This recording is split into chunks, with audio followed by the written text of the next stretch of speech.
네, 국내 전자여권 표지는 일본의 한 기업이 수년째 독점 공급하고 있습니다. 국산화가 시도되긴 했지만 사실상 납품이 무산되면서 전자여권 표지는 한동안 일본 제품을 사용할 수밖에 없는 상황입니다. 이상공 기자입니다.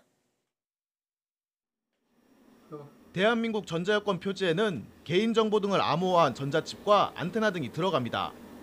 여권 보안의 핵심 소재인데 지난 2012년부터 일본의 한 기업이 만든 제품만 사용되고 있습니다. 국내의 한 중소기업이 3년 전부터 단수여권 등 5% 정도의 물량을 공급하는 우선협상 대상자로 선정됐지만 납품은 이루어진 적이 없습니다.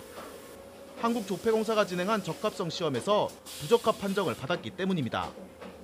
국내 업체는 조폐공사가 일본 제품을 기준으로 적합성 시험을 진행해 문제가 있다고 주장합니다.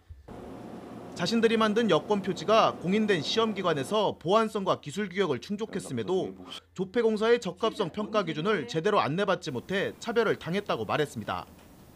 이번에 조폐공사의 불공정한 제조적합성 시험으로 인해서 해외 진출 및 전자여권 국산화 등을 포기해야 되는 상황으로 내몰리고 있는 상황입니다.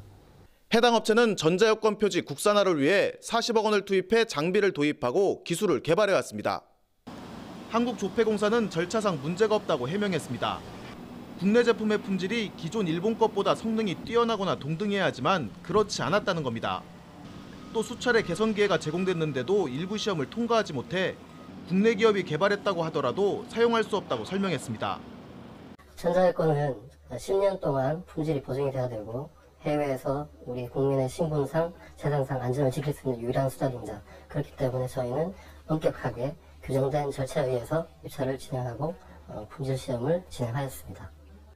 내년 하반기에 도입되는 차세대 전자여권은 제작 방식이 모두 바뀝니다. 조폐공사가 새로운 업체 선정 작업을 진행하고 있는 가운데 해외에서 우리 국민의 얼굴 역할을 할 여권에 일본산 표지가 당분간 계속 쓰일 수밖에 없는 상태입니다. YTN 이상곤입니다.